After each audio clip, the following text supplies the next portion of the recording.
Hello, are we live? Probably, maybe not. Hello, everybody. How are you feeling? Good? All right, so we have a lot of stuff to talk about here. Chelsea lost and all the trending topics now. People are saying sack him now. It's trending. So yeah, we're gonna try to give you the voice. That's why I'm here for. So feel free to come here and join us. The link is there on top of the chat, pinned. And also don't forget to like, because the more you like, the more people are going to join us. So I'm gonna be here depending on the engagement that I got from people, because I'm here just to give the people the voice. So if people are not there, and then I'm gonna leave. That's the way it is. So you can help us with some subs, some likes, and all the good stuff. And you can join us. Why not? Feel free to do so.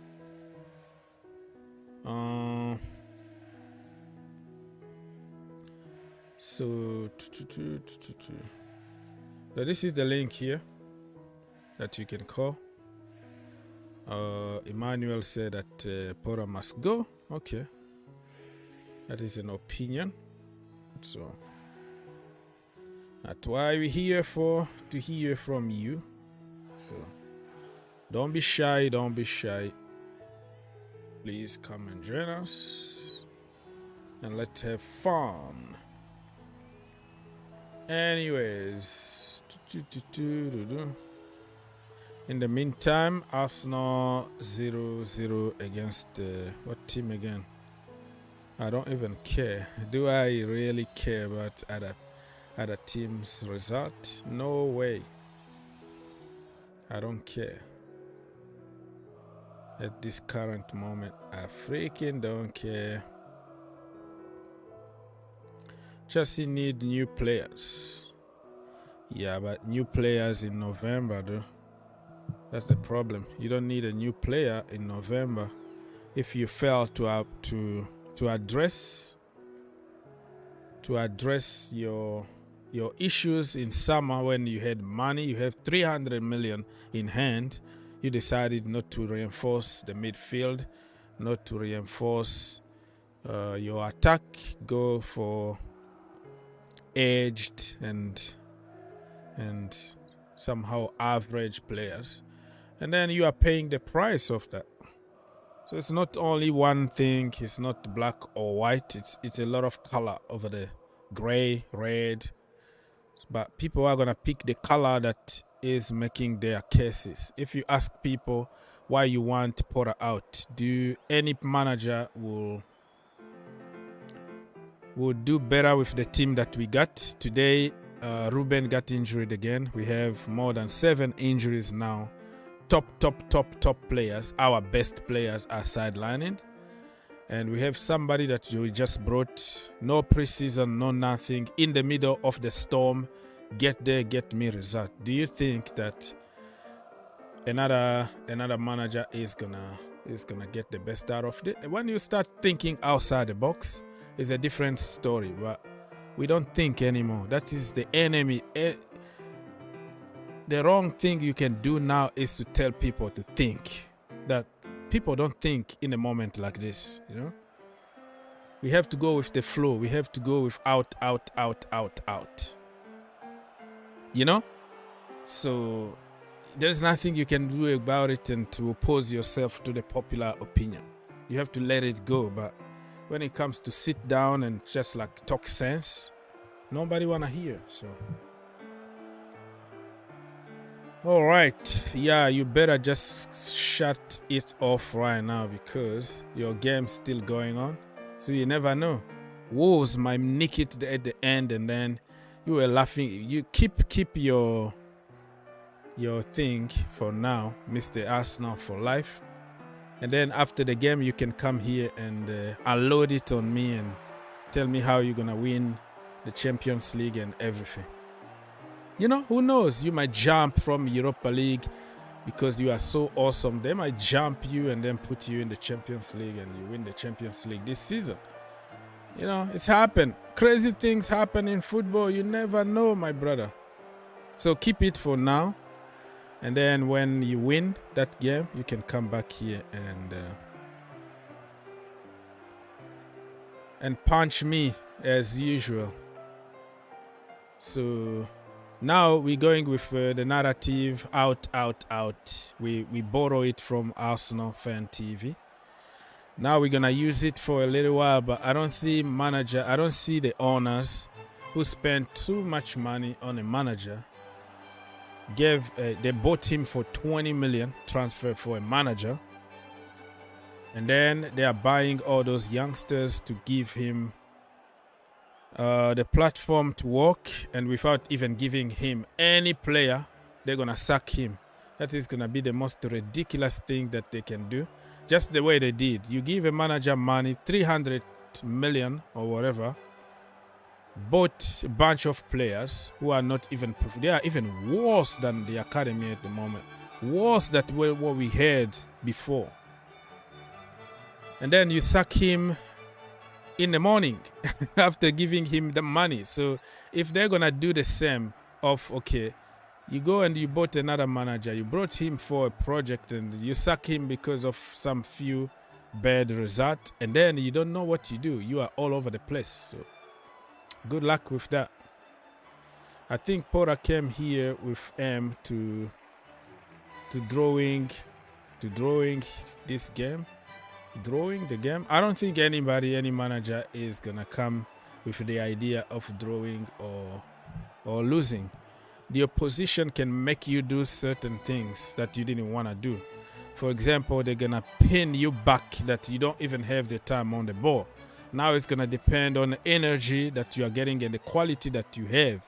Today, lack of energy. Our midfield was just like hologram, like everybody, open bar. Nobody even to hold the ball there. We couldn't get a sniff on the ball. That was the opposition plan. What I can get on Graham Potter is, why did you put those players instead of put people with a lot of energy?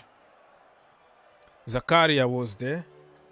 And I said it, you know my position about Jorginho and Kovacic. You can praise them or whatever you want. I praise them too. But I don't exaggerate and call them world class, and they are nowhere. They are not even near anything like that. They can only do one thing, and one thing only. Dribble, and shooting is just like a 5-year-old baby. And another one is, okay, slow the game, see the tempo for what? You don't even have the time to put a tempo when people are attacking you. No pace, no physicality, no nothing. You got bullied. So what the point? And you can't even put a through ball. It's just your last line of defense is so weak that only one pass, boom, through all of them, we are already in danger and fighting in our own box. And you're gonna tell me and sell me the fact that everybody else is average and only Jorginho and Kovacic are world class. Come on, man. Let's support Chelsea and let's tell the truth here. Arsenal will never win the Champions League. Will never. I will never say never in football, though. Anything is possible in football. So I will never say never, because you don't know. They might win it next season. You never know. Football is weird. You know what I mean? It's so weird. So my people, listen. I'm here for you. That's why I'm sacrificing the entire day like this just to talk to you. The link is there. Come here, help. Come talk. Unload your stuff. We want to hear from you. You don't want to hear from me only, okay? We want people who have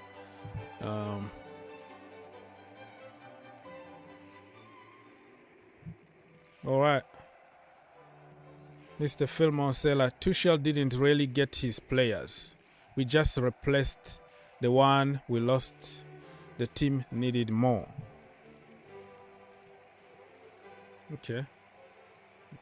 Didn't have his players, so those players came from heaven, right? All right. That is your opinion, and I respect people's opinions. Go ahead, Mr. Victor. All right. Thank you so much, Oz, for giving me the opportunity. I appreciate you very much. The what we expected happened. I left this channel about 2 hours ago, telling you that we will likely lose. And the best we can do will be a draw. It will be a miracle if we actually sneak a win. And it shouldn't be like this. I'm just a poor little fan. I shouldn't be able to predict things like this. And lo and behold, our coach goes out there and sugarcoat the whole thing. Of course, he admitted that we are in a bad period, but it shouldn't be like this. I mean, we always spend time talking about our midfield, and you also have mentioned it. Why is it that we know for sure that if Zakaria was in this game and it was not playing well, like Kovacic was not playing well, you would have replaced him with Kovacic. Yeah. You see, that's the thing. It's like Kovacic was not doing anything in this game. Jorginho, the same thing. Jorginho is the only midfielder, DM, that I have seen in the world of football who only knows how to pick the pass after he has passed backwards. When he gets the pass, he doesn't know how to do the positive pass. Once he passes backwards, he points forward. So you are always behind the A ball. Say it again. When he passes back and he points up. He points forward. So he doesn't think about how to pass the ball, where to pass the ball, until he has already passed it back. Then he tells you to put it forward. So Okay. if your player, if your player is your midfielder, right, the general controller of the midfielder, who seems to play 99% of our games, and he's on the field regardless of wherever we are, he is the only one that stays on there. Today he was accompanied by Kovacic. If this guy is the determining factor of your team, you are doomed. I am telling you this. If Potter can be bold and sit a couple of people down, okay? He says that with this break, all of us know this break is important for us. But we don't need 3 or 4 windows or 1 or 2 years. We just need to do something with this group. And this group is frustrated because they are only called upon, the ones that sit on the bench are only called upon to save a situation that is already a disaster. Mm-hmm. What is Hakim GS coming to do when you have only 15 minutes left and everybody knows that he's going to cut in and cross the ball in? Hakim GS is not going to bully anybody and go and score for you. Where is Chelsea goals going to come from moving forward with this setup? Where? And yet you spent 230 plus million pounds just a few months ago. It's one of the amazing conundrums that I have ever faced. Even if Chelsea was not my team, even if Chelsea was right now Liverpool or whatever, I will sit down and analyze it and I'll be baffled as this new coach doesn't know the simplest of basic of things to do to improve us just a little bit. He came on when we were already 3rd or 4th, and we are 8th. So he hasn't even maintained the level at which he came to hold this school. So where is that geniusness? Everywhere you go, especially with the English media, they cannot wait to praise him. We are deteriorating as a team. We are getting worse as a team. I mean, you give if I were him, there is no way I'll give assistant captainship to Jorginho. He doesn't inspire anything. He will score you a penalty here or there. Is that the reason why he should play? Give it to somebody who inspires. He got a good smile. It's important for a captain. Give it to somebody who at least will inspire us from when we are actually rotten to some glory. This man doesn't give us anything to be happy about. And what is it called? Even Dave. I have never seen a back line that passes to the keeper so much like our team. Chalobah, same thing. Every ball he gets, our team is very backward, negative oriented. As soon as they get the ball, it is the safest option they choose, not the daring option. They are never brave. Every single ball. There were so many instances today that Newcastle get the ball, and the obvious thing at Chelsea would have been a pass to the back. No, they still maintain positivity. And most of the time, when they go forward, they get a foul. Or something positive comes out of it. Yep. Look at how much of a disgrace we were today. I'm all over the place because I'm so mad. Look at how much of a disgrace today. Go on. I'm not going to cut you. Go on. How much of a disgrace today? Look at what happened in the last minute.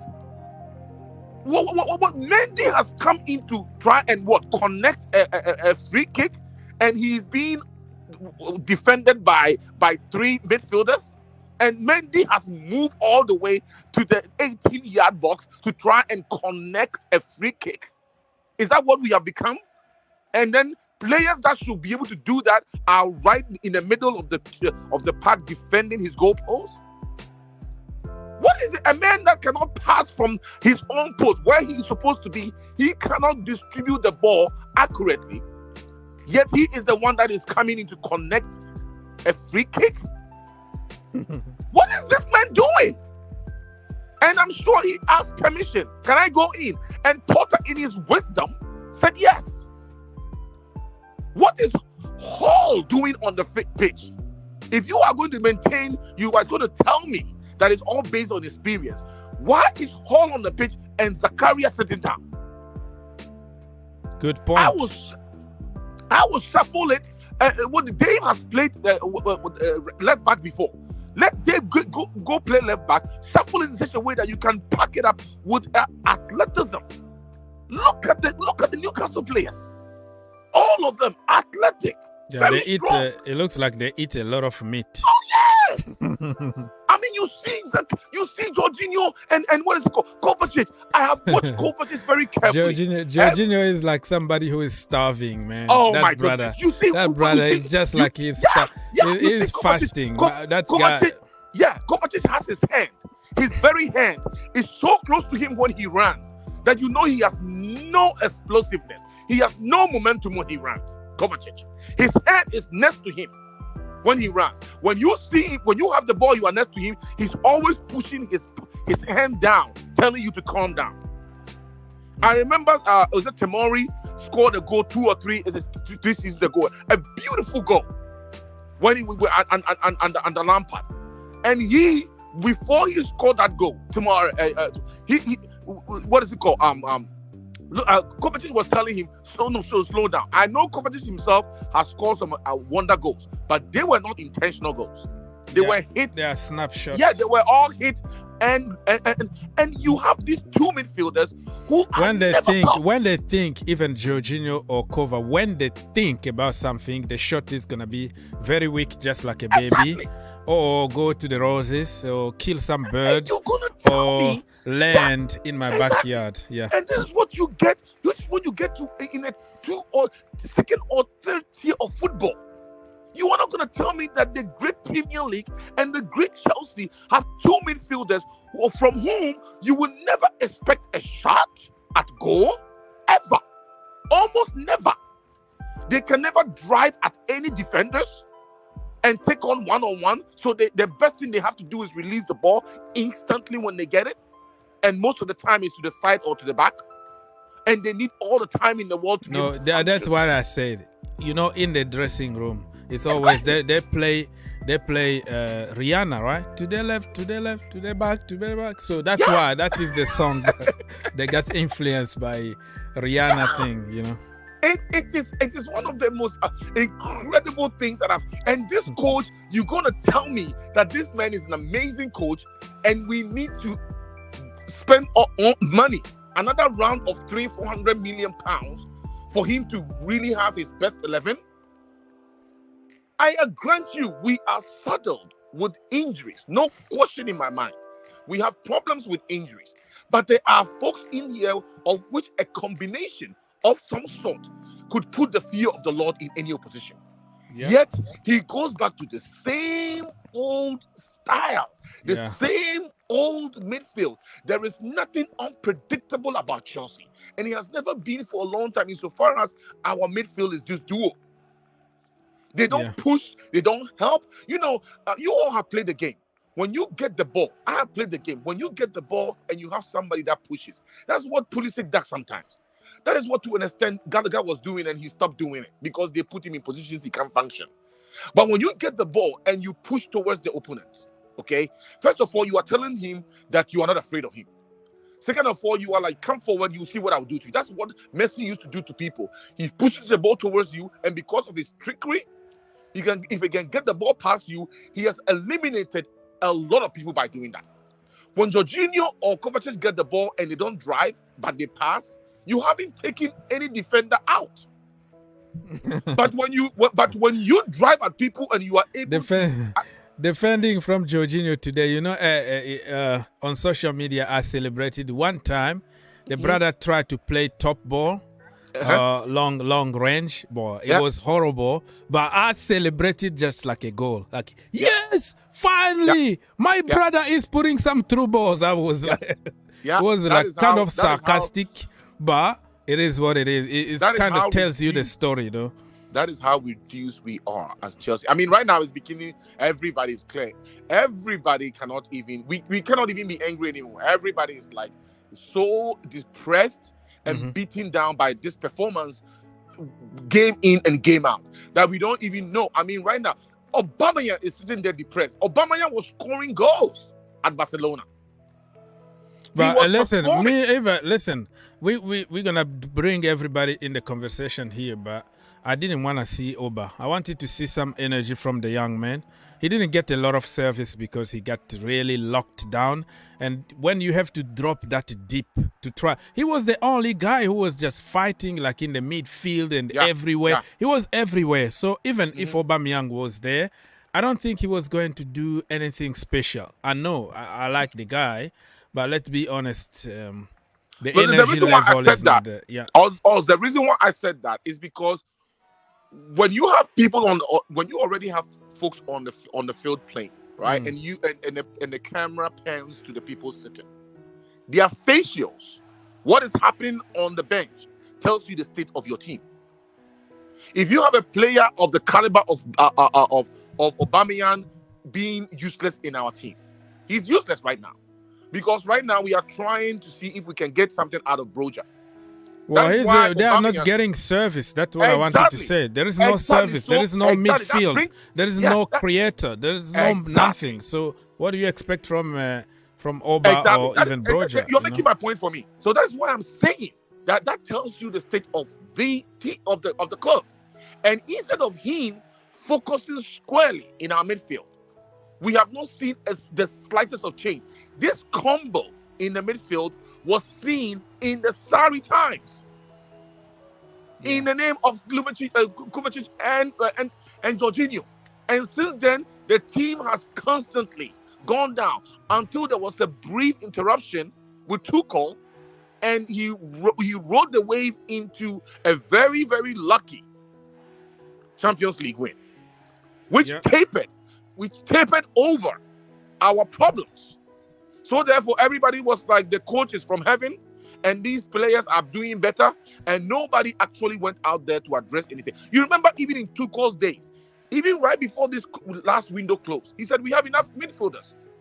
He actually said that to Tuchel. And that's why I'm saying, that's why I have to give this guy a little bit of benefit of the doubt. First of all, I'm not happy about his selection, the starting 11 and tactics and all that. But also, when I look at us not addressing the issues and giving people like Aspilicueta a 3 years contract with 50K more on top of what he was on.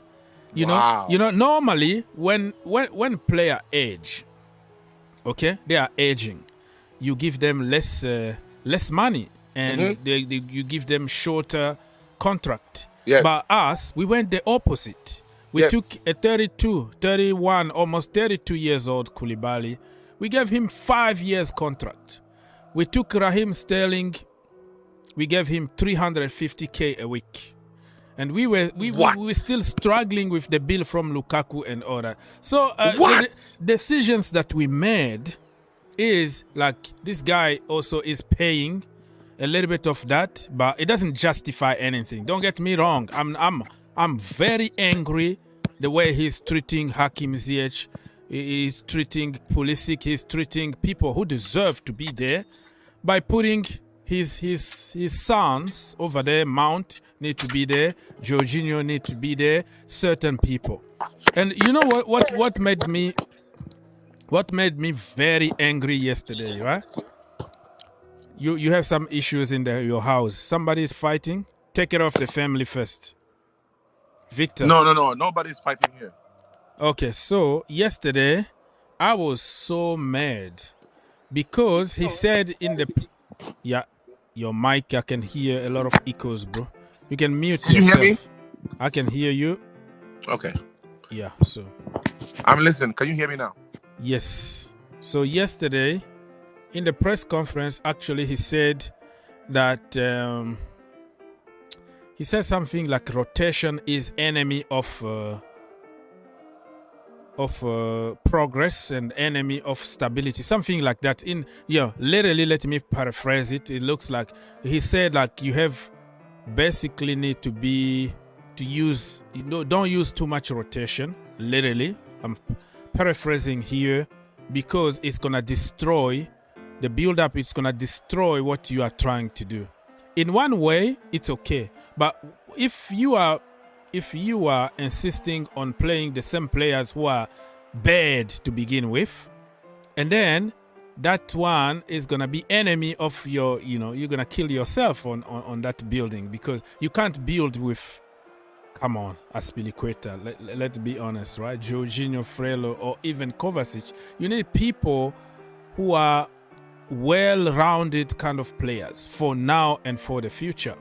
So if you said the reason why you are not rotating is that you want to be stable, and rotation is the enemy of progress and the enemy of building, and you are building with people who don't deserve to be there because they are crooked. It's bad. The foundation is already bad, and there is a problem. So I didn't agree with what he said yesterday. Many things I'm not happy about it. But when I look to the other side, I'm like,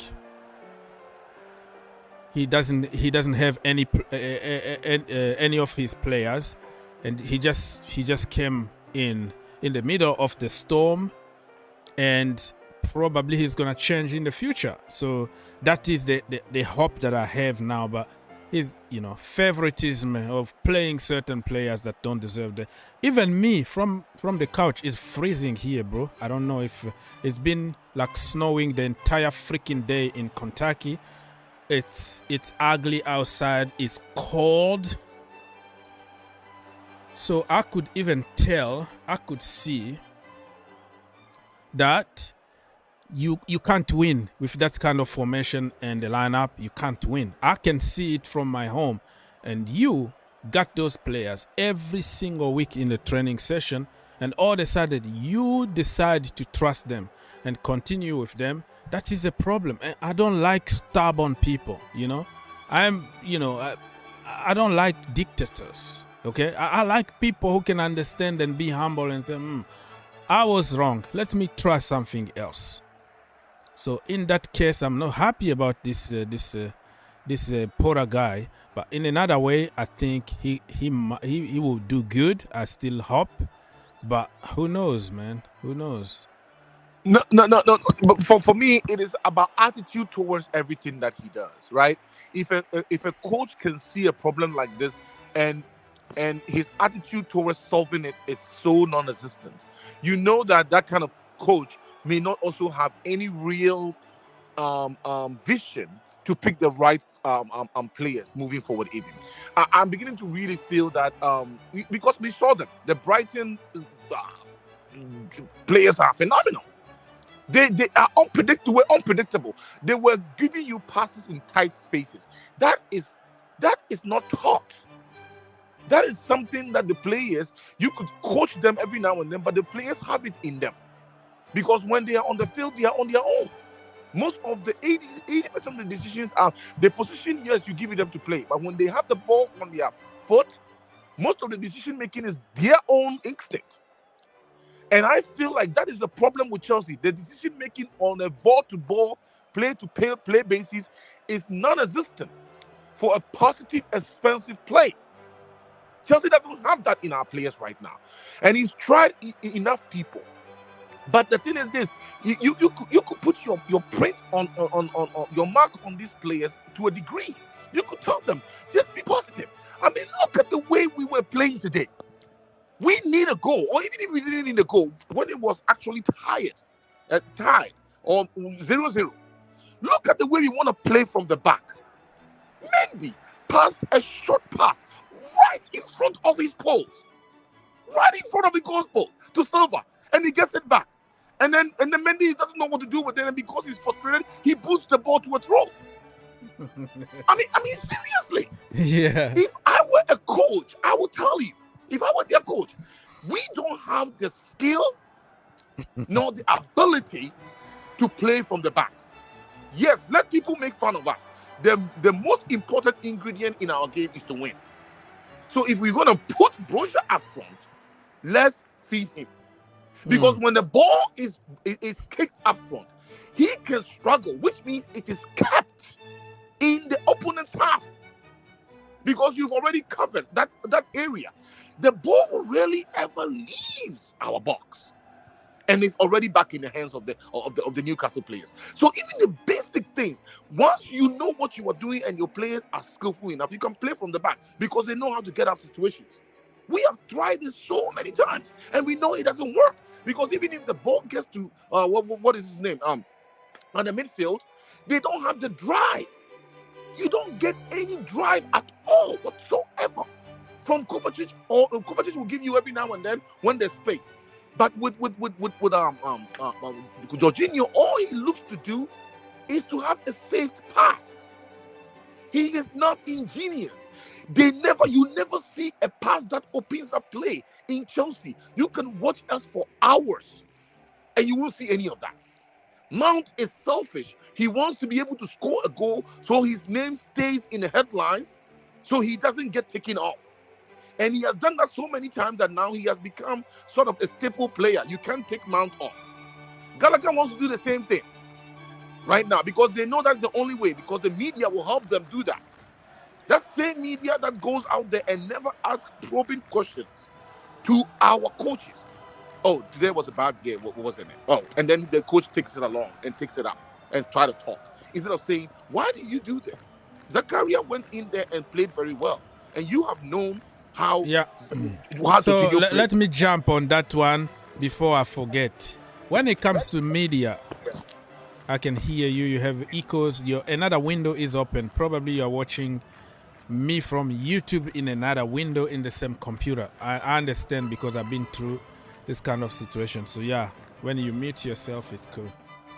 So before I forget what I say, when it comes to media questions, you have to understand that Chelsea needs to allow certain people to come to the press conferences.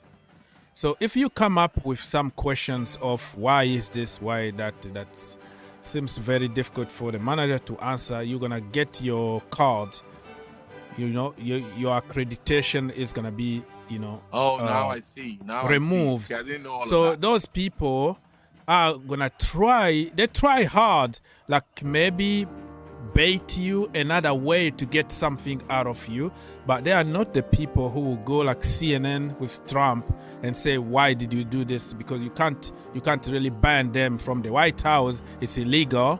But there, when it comes to press, Chelsea will give you accreditation and a card to come to their press conferences. They have the right to ban you. So those people try to stay in the job and not ask some tough questions. So that is clear. I did not know that. Yeah, that is clear. So I thought it was a free system, a free press system. But I guess they are restricting that because you could tell also, even to ask a question, there's a guy sitting next to the coach all the time, pointing at people and calling them.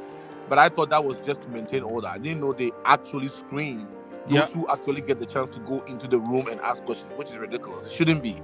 Anybody who is accredited by a reputable media outlet should be able to come in there and ask probing questions. That's the only way we can be better. Okay, so let me just read some comment here on YouTube so everybody can feel part of this, because some people don't have probably time to call, so I want to include everybody. So Chelsea actually posted something on social media saying, win together, draw together, lose together, Chelsea, and all that, just to encourage people. And if you read the comment,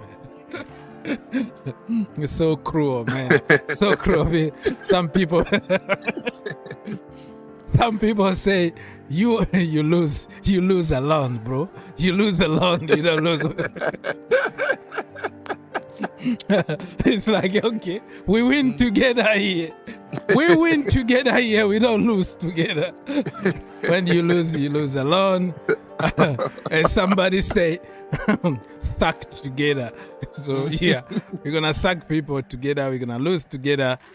People calling us finished club. All kind of banters. If you read here, it's all over the place. And Herbert is coming to put more salt to my injury by saying, when Chelsea fans are missing Lampard over Potter, you know, it peak for Cobham Cowboys. Oh, Cobham Cowboys. Okay. All right. So another banter here from Manchester United fans. We are really the laughing stock right now on social media. I'm telling you right now. Because we are not improving. Mr. Kabiru said that it's a process, give it time. Nobody want to hear that at the moment. Like, nobody want to hear that logic of process. We are not Arsenal. We are not such and such. But, yeah, it is what it is. Right now, it's almost impossible to, like, preach to people, tell people to wait, because that is not how we know Chelsea for the last 20 years. So it's going to take time for people to understand that there is something called process. Everybody thinks that the process word was invented by Arsenal fan TV, and that means a bad thing. When you say process, that means, no, we're going to lose. We are losers. So it's going to take time for people to check. No, but somebody wrote the other day, that what does that mean? Because you have to have something that you can bring to the table that, you know, when we say take time, what direction are we actually seeing here? What is the improvement? Where is the improvement coming from? Because this man... Have you heard something that people say that it's going to get worse before it gets better? It gets better. I've heard that. But we cannot afford that. We have lost only 3 games.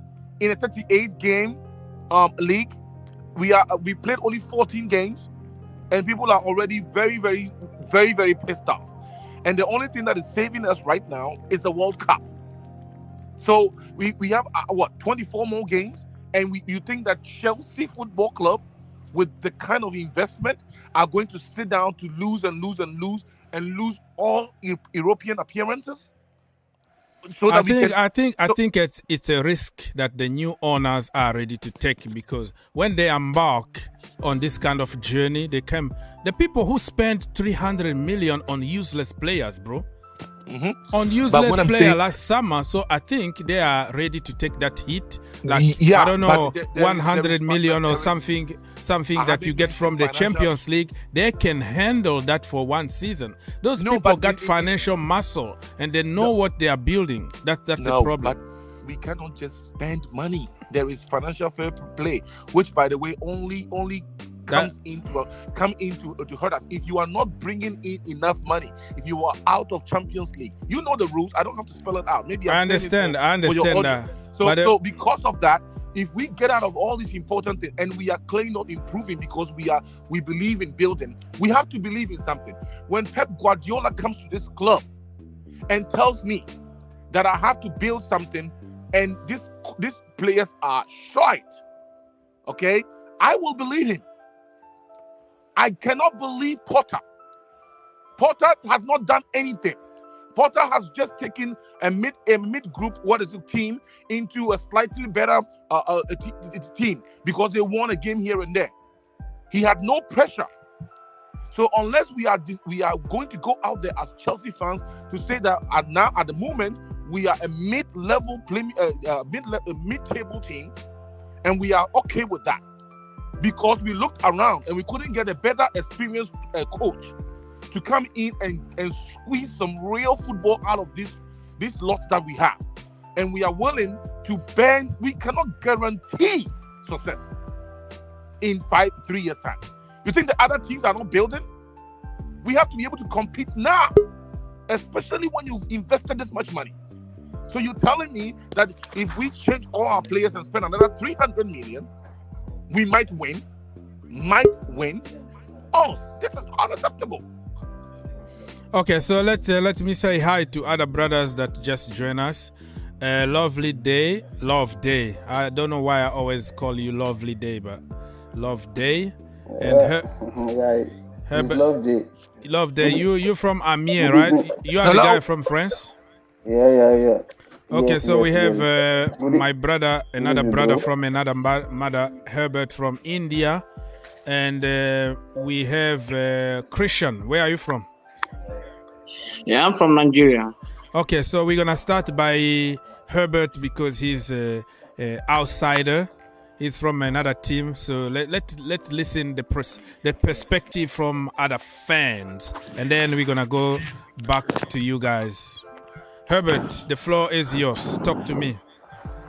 I didn't watch the second half. I watched the first half.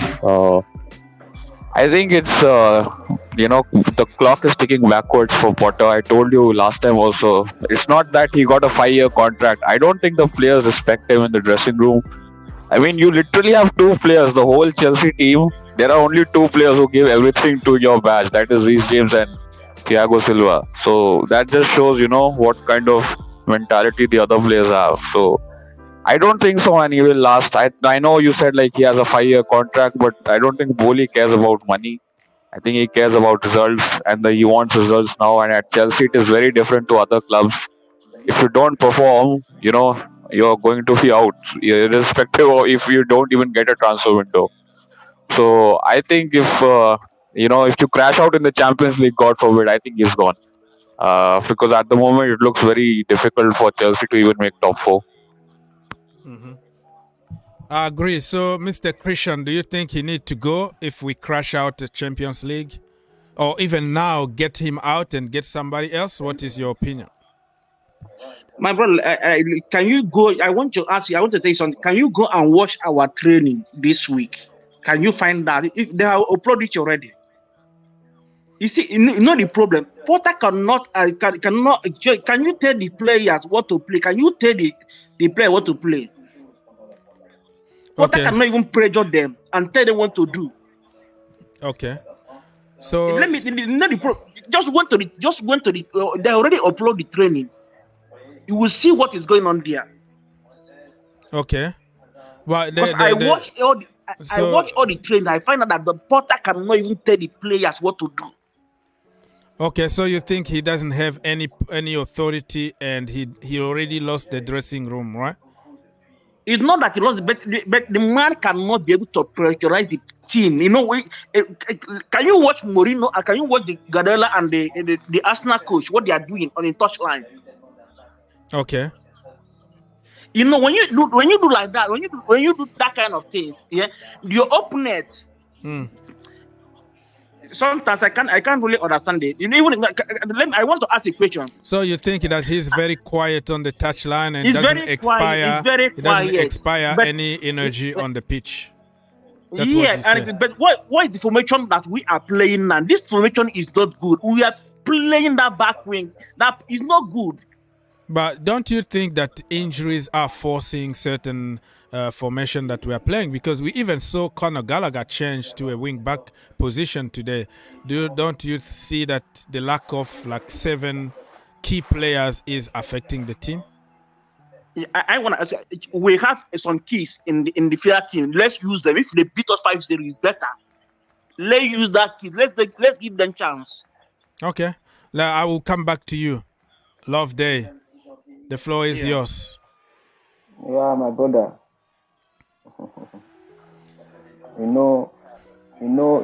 By the way, Arsenal are leading 2-0. So Arsenal are champions this season, this year. Nobody is gonna get even closer to them because Manchester City lost early on, and Arsenal now are leading 2-0 away against Wolves. So game over. Yeah, go. Love Day. You have a lot of many people walking in at the back room. I don't know, but keep going. Injury is not the is a part of football. Let me put it that way. If you say injury is the problem of Chelsea, I disagree with you. Okay. Other players are there who really want to show themselves. Okay. They are good players. Injury is a part of football. What I see there, the coach is not the problem. The players, our players, they are very lazy. Okay. And two, before Tuchel left, August, he signed the wrong players. Yeah, he signed the wrong players. 300 million on some kind of dead wood that we have. Raheem Sterling, he signed the wrong players. He believe in big players like Sterling, like Koulibaly from a big club, like Aubameyang from Barcelona. That Raheem Sterling. Those kind of Raheem players. Sterling is also very poor, and today he was lucky because he faked very poor. He faked illness. Poor guy. He said that he was ill, so he doesn't play because he's saving himself for the World Cup. You know, Tuchel's strategy is not even like he liked big players. Ronaldo was offered to him and he said no. He only liked players that he thinks that he can control because he didn't. My brother, let me answer you. Exactly. They might be you are the players. Yeah, he might. He was at PSG. He was at PSG and he was a complete failure because he didn't know how to control the bigger players. So he's not even that. My issue with him is continuing to play the midfield that we were playing, and also saying that we don't want to lose Aspilicueta. He himself said to me, to the team, to the club, I have won everything that I can here. I want to move on back home. And this and Tuchel was like, no, stay and give even more money. And you are giving 300,000. I mean, I hate to make this about money, but it blows my mind how much wages these guys are on. Yeah, and they crazy. cannot just run for 90 minutes and do it again in 3 days. Just because after that, every other medical care they want in life they can get. So you will go out there and leave it all on the table. To the extent that Chelsea, they break the big greatest. It's not that our great club is now poor. That is not even the case. It's not that all of a sudden we don't have any money, and so these are the players we have. We are spending even more money now. Yeah, than the so-called Drogba era. And we are sending the wrong players. Exactly. So what I'm saying is that this is what we have. If I am Chelsea coach, I won't sign. For example, I won't sign a Koulibaly. Koulibaly is not But my brother, defender. I understand, but listen, when we sign those players, let me finish. I will sign Cucurella. Yeah. He's not a listen. good player. The problem that we got last window is we jumped on opportunities. You know, we didn't really plan because our plan A kind of collapsed with Koundé, with Delete, with Rafinha, and then we were just jumping on opportunity there. Yes. If we hear somebody is interested in Mukiele, we wanted even to hijack somebody called Mukiele, Right. and he wanted to go to PSG. And when we heard it, he must be good because PSG want him, so let's jump. But he refused to come to Chelsea. He went to PSG. My point I'm trying to make is that we just jumped into opportunity. Manchester City want Cucurella. Okay, we have Chilwell, we have Maatsen, we have Hall who can play. We have so many people who can really help us. But no, let's spend 60 million. Why not take that 60 million? I've watched that guy. He played very good. That boy from academy. That Hall. He played very good there. So let me finish. He played very good. So when we jump to only opportunity because it's open, there is no a clear plan.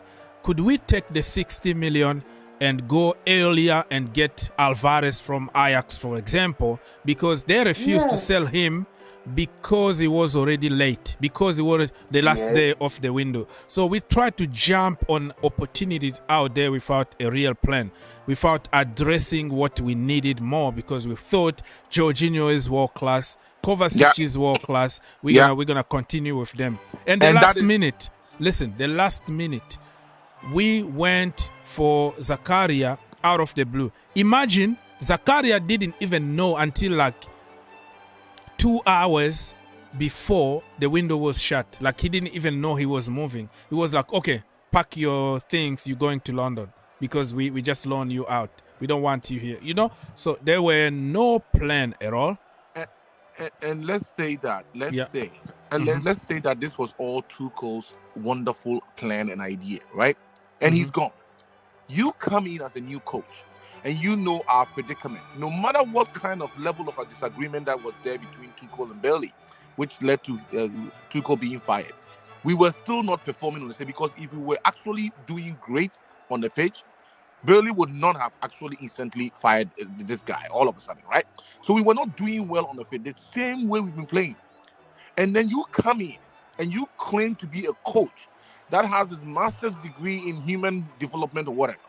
I mean, this is like, you know, all of that. You claim to be a coach that can actually study human behavior and know what people emotional intelligence. Exactly. That has nothing to do with football, because if it has something to do with football, you know that on that field today, there was nobody who could motivate us. But the problem with that is like you have a lot of sympathy. You have a lot of sympathy because you understand people. Yeah, but sometimes, sometimes in football you don't have to understand people because you have to make decisions to win games. Exactly. That's what I'm trying to say. You have to be a brutalist, and then you go out there and you stand by it.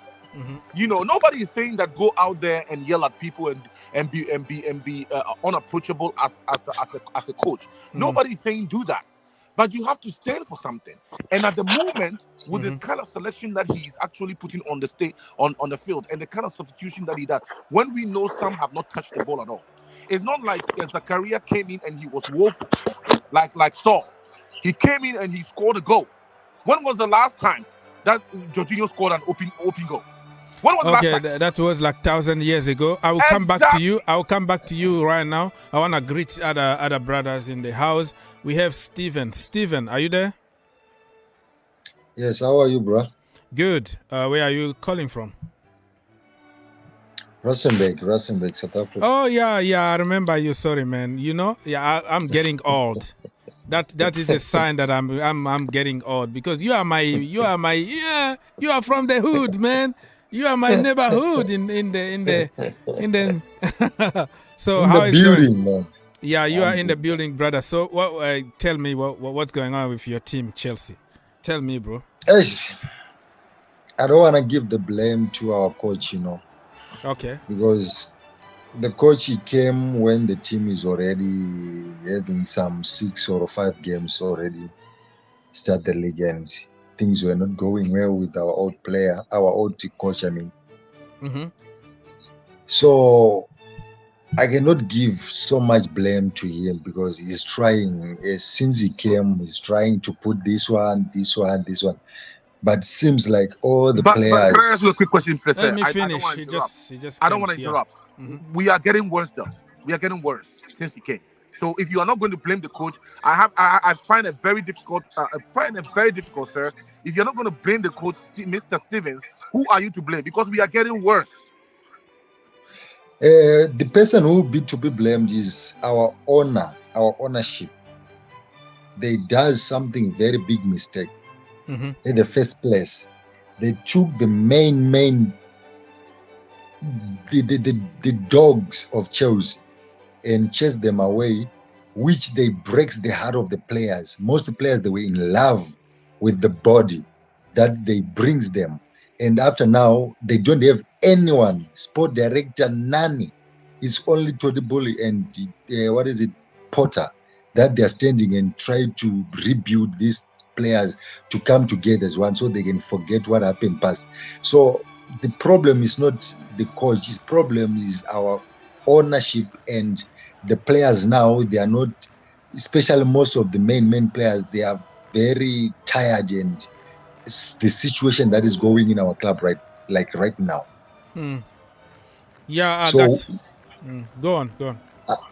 So for my suggestion, for me, is the ownership, they must try to sit down and they must humble themselves, because I can remember when Titi was asking in a dressing room last time, when another reporter asked him about, do you think the owners, they are good for the club and blah blah blah. Then he was saying, like, these owners, this is their first club of football to own it, so it can be difficult, there. Yeah, that's what I'm seeing. Yeah, I got you, and I think they're gonna correct that because they are hiring the right people in place right now. We have Christopher Vivel. We have a bunch of people who are coming to help us with that. So I think from this January we're gonna correct a lot of issues. If Graham Potter doesn't get sacked in the morning, I think they're gonna sit. I don't know, tomorrow or somewhere and say what's going on here, what we need in January. And I am very, very confident that in January we might add few key elements. And when N'Golo Kante is coming back, Fofana is coming back, I don't know, Reece James might be back, and all that. Ruben, we don't know how bad the injury is. N'Golo Kante might be back in January. So we might find ourselves in a very stable situation by the end of January where we can go and win the Champions League. Boom. Another big trophy, bro. That's it. That's it. Let me once again, the consensus is that we have to solve this problem with money. And I know that money is is a very important ingredient in football. Okay, you don't have money, you're not a big club. It's as simple as that. Look at what is happening at Newcastle. They were floundering. All of a sudden, they are in third, and people are saying top four is a must. So we know that money counts. Money makes the world go round. But it's not all the time, especially when it's to do with movement of people on the field, kicking football, right? This man has to, if he can do something with little. Look at what happened with Lampard when he first became a coach. He was not allowed to sign a single player. He went out there, used the players we had, and made top four. That is a good coach. Of course, the second year didn't go very well because the Jorginhos and on the rest stood. No. But he did something with what we had. Okay. And it was nowhere near what this man is giving in terms of footballers. So a mixture of what we have and what we have in the academy. If he claims to be a good coach, so at least be able to squeeze something out of this. It is getting worse. I agree, but so don't for sit down me, there and tell me that he's a good coach. For me, brother, there is no bright spot at all. Because there is no time to walk on the training ground. But this time he's having his preseason, almost 2 months. But he's gonna be with the camp. We have a camp that will start in Dubai during the World Cup. We have a few games already scheduled with some teams. So a lot of academy product are gonna be there because they are not going to the World Cup, and a lot of our first team players are gonna be there. Aubameyang. So I think I'm gonna be, I'm gonna be different when everything is, like January or whatever, we come back and still doing the same. But at the moment, I will kind of like give the benefit of the doubt and all that. Yeah, I'm not gonna give him that. I am not gonna give this coach that. That kind of, listen, those kinds of money, salary, all of that, which I always say I don't want to go there. These folks should do something. And the thing is this: one thing that I expect from our coaches is to be a leader. In American football, when the great game is about to be played, the coach run out with the players, and then they start all the hula balula like as if he's the leader of the team and he's the one who's laying down the groundlet and laying down the marker. Can we really, really think, and can we really say that Graham Potter can lead Chelsea to the promised land. Let's be really serious. Let's listen to what he has said already. Well, how many he is. Many people do not believe 1 minute. Many that he has builders, it in him. listen, let me tell you something, because you talk about the promised land. So everybody, if you know where the promised land is in Kentucky. You visit here, you come in the house, we have some fried chicken. I take you to a basketball game and all that. You're going to forget everything. So if you're around in the US, just hit me up, man, and we're going to hang out. The promised land. Okay, let me finish my point. Okay. So what I'm trying to say to you is that I have listened to him. I have watched him, yes, for only 2 months. But that is how some of us are wired. That we could actually see a person's personality in the first few meetings. And meaning that we have met him on TV. Of course, we watch it from a distance. So the but point I am telling you, the point I was trying to make here Yeah. is like you say that he can't take you to the promised land. Yeah. But I want to remind you that most of the people who have a project, they never made it to the promised land. It's going to be somebody else to take them. You know, like I said, Lampard came, he bought some players, he coached them well, he promoted academy, other people took credit for trophies and everything. Do you know why? Let me finish. I'm going to forget everything. I'm very old, bro. I'm very old, man. I'm going to forget everything. I'm a very old man. So what I wanted to say is sometimes it's not the guy, it's not that first guy that will take you, but somebody else is going to continue.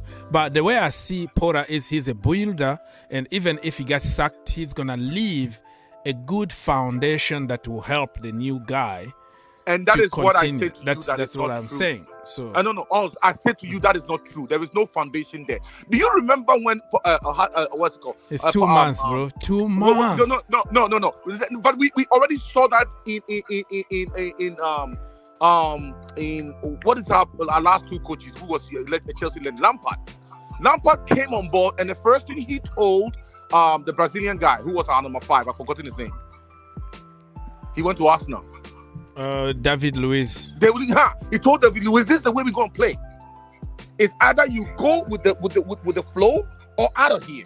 But you know what happened? He lost the dressing room since that day because he's a popular guy. That was the first year. By all intended purposes, the first year Lampard was successful at Chelsea. The first year he was. There's no question about that. And the folks that were not with him on board, he asked them to leave. That is the same thing that is happening today at Manchester United. You have to come in as a coach and show us what you're about. This is not to say sack people, but the ones that are underperforming, let us clearly put them on the side. There are so many people that are underperforming and they still have a chance in this team. Man, when you come in the middle of the season, I don't think Jorginho is going to be given another contract. I think many of them, we might even sell Koulibaly. We're going to sell we might put a lot of people on the shopping list. It means another 300 million pounds. Yeah. That's what it means. Okay, so let me report something here. Arsenal just won. The game is over, and 2-0. Arsenal will finish this calendar year, on top of the Premier League. And by Christmas, we all know that by Christmas, when you are on top, there is a lot of chance that you win the league. But Arsenal are gonna do the last minute. Herbert, talk to us, bro, because we need also other fans' perspective. Do you think it's Arsenal are gonna do it now? Oh, about Arsenal, too soon to tell, man. Because as you mentioned, Arsenal can always pull an Arsenal. I think if Gabriel Jesus gets injured for them, I think it's peak because he is very crucial to how they play. Not just he's not scoring goals, but we saw Odegaard. He scored 2 goals today. I was just seeing his goals right now, and both the goals are created by Jesus and his movement. So it depends. I think if they spend in January, I think they can give a City a good run because City will win multiple competition. It's spot on. January is key for Arsenal. If they can reinforce at least 2 key players in January, they're gonna fight for this. But if they do the Arsenal and wait until summer again, I think they're gonna run out of gas because Europa League and also Yeah. the Premier League. And Yeah. City have gone out of the Carabao. I think Arsenal have gone out of the Carabao Cup, so that's one less competition as well. Yeah. So yeah, I mean, look, I think they can push them because like there is no one else. I mean, the gap between first, second, and second and third is very big. So I mean, look, but about Potter, I think I was very interested. Like you guys were talking about, two different perspectives. Like I think Victor was saying, like you have to take the coach into account, and someone before that said that it is very difficult for him to take him into account because he just came within 2 months and he hasn't even been backed. He's like these are not his players, so they are not listening to him, even if he wants to coach. So look, about Ten Hag, I think you said that he has making decisions. I don't know if you saw his press conference yesterday. He was asked a question about Martial, and he clearly said that that's the kind of player I want, like who can link play, who can score goals, who makes the other players better around him. Yeah, So he clearly said that Ronaldo is not in his plans indirectly. I mean, if you can read between the lines. He also said that Van de Beek, if it doesn't work for him, he needs exactly, to leave. yeah. Like he can get go. him out. Yeah, he can go. Yeah, he can go. He was basically asked, like, like if a loan makes sense, and Ten Hag said that the loan does not make sense. If he performs, he will stay, else he can go. So I think this kind of power Potter doesn't have because these are not his players. So we can't go to a Sterling and say, you're not playing, you will be benched for 10 games because Tuchel bought him. This is where I think Bowley made the biggest mistake. He backed Tuchel with 300 million, then he sacked him. So that's I weird. can feel for Potter, man. Yeah, I can feel for him. He's a good coach. I don't think, you should be disregarding him as I think you said that he's got degrees and all that. But that degrees won't work if the players are not going to listen. So I think I was just watching his press conference right now. This post-match press conference, he said that, the injuries have destabilized us and we need to regroup and re-energize. So I think if your good players are coming back, as you mentioned, like Reece James, Fofana, Conte, I think you will see a different Chelsea. I think the second half, I think there will be a bounce back for you guys. Yeah, I hope so. Christian, are you still there? You've been very quiet. Yes, my brother. Yeah, sometimes, when Chelsea lost match like this, it's not so easy for me to tell the truth. We are lost already, to tell the truth. When Chelsea lost match, I feel very bad, to tell the truth, my brother. I feel very bad. So today. if you feel bad, how about the guy who wake up in the 3 o'clock in the morning, in the middle of the cold, it's freezing, it's snowing, it's ugly outside, and you need to wake up at 3 o'clock in the morning. How do I feel? Yeah, go on. Really, I know that I can't talk. I can't know how you feel, but to tell the truth, that is the way that I feel. That's my own opinion. That is the way that I feel. The one thing that I have to talk as also that some players have to leave here, to say the truth. I hear what this guy is talking. A lot of players have to leave. Let's say the truth. Okay, give me your list of your top 5 players to leave. Let's go. Don't see any club that are bad, then you can load them to second division. I support you see Jorginho, yeah? Okay. Jorginho. Jorginho is not that kind of player, that kind of midfielder that I need. Sometimes when you talk it here in this stage, a lot of people will come and attack me. That is the problem.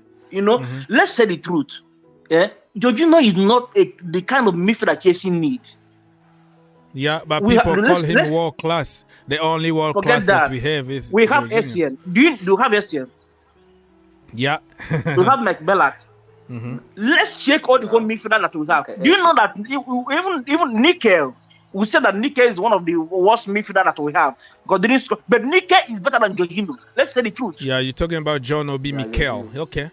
Yes. Yeah, so Jorginho is enigma, man. Jorginho, some people try to make some stories, but he's not that. He just happened to be very lucky in the winning team. But if you want to take one person to war, okay, you want to take really a bodyguard to go with him to war, I don't think you're going to take Jorginho with you. Steven, what do you think? Jorginho only score penalty. Yeah, so Steven, what do you think? What should we change? Oh, so I ask you guys to give me your list of the people that need just to leave, or you think they are good, they just need time to train. What is your position on that? Steven, are you still there? Let's hear from Steven. Yeah. the player that we should sold in Chelsea, and for me, like, you know, let me be honest. Let's talk about Jorginho before we talk other players. Jorginho, let's talk how Jorginho is good when we have the person like N'Golo Kante on the midfielder. Because N'Golo Kante, yeah. N'Golo Kante is someone that he helps a lot. Some mistakes and some of lacking of position for Jorginho. Yeah. Jorginho, when you lose the ball, you find out N'Golo Kante immediately. He went and took the ball immediately and he gave back to him and he used that ball. That's where Jorginho is good. But now we don't have that person on midfield. So I'm surprised with our coaches. They are still trusting Jorginho that he can do magics. Why he cannot run? Why he cannot, when you lose the ball, when someone come on or like face to face to him, he can run him. No matter how small he is, no matter how big he is. Today, even I was very sarcastic today. He got bullied. He was just like a little baby, you know, your little brother when you were like 10 and he's like 5, when you just throw him on the floor. Today was so funny, Jorginho. And people, I don't know who they're going to blame today, because Jorginho, when Jorginho does that, people are gonna look for Mount, they're gonna look for Chalobah, they're gonna look for somebody else. Oh, because he, you know, somebody didn't do his job. That's why Jorginho didn't do his job. But every one-on-one situation, Jorginho got bullied. That like he looked like a Sunday league kind of midfielder. Like, you know, you were drunk last night and you just woke up 8 o'clock in the morning and, oh, we have a game today, and your coach is calling you for that. Is the kind of midfield that I saw today. Sometimes, you know what I'm thinking. Sometimes what I think maybe with the Chelsea players, in terms of when they leave the training ground, they went to drink.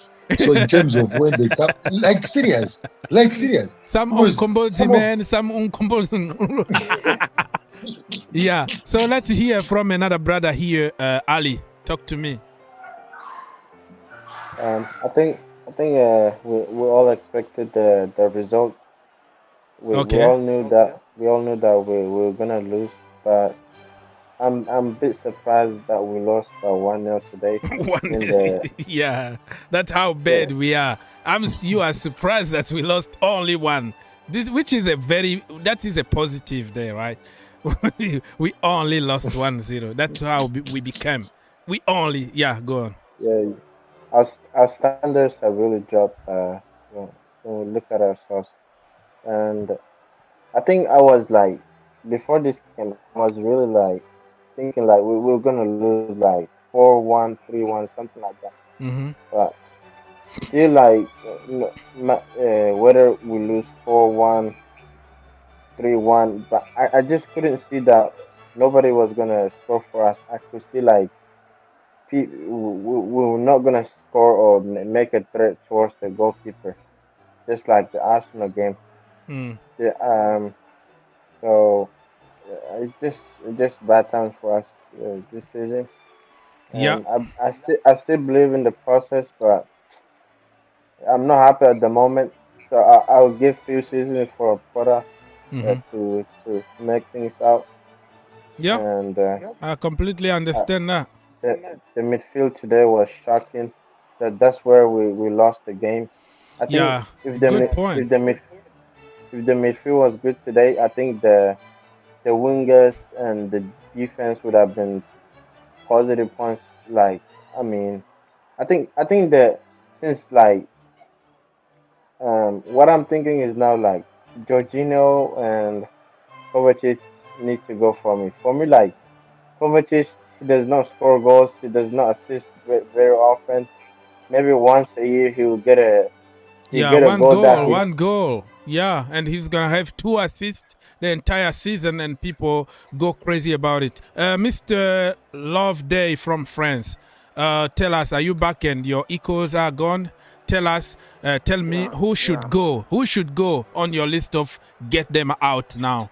If you want to put Pora there, that is your problem. This is democracy here. People talk here, right? Go. Jorginho need to go. Jorginho, okay. What your second target? Who need to go besides Jorginho? Loftus-Cheek have to go. Who? Loftus-Cheek. Okay, Ruben need to go. Yes. Okay, your third on the list. I know this. What about Koulibaly? He's not a defender. Koulibaly need to go. Okay, yeah, that is your opinion. We respect that. So, Koulibaly, Jorginho, and Ruben Loftus-Cheek need to go. Koulibaly got his traditional yellow card as well. Yeah, he always got that trademark, right? That trademark yellow card, like he.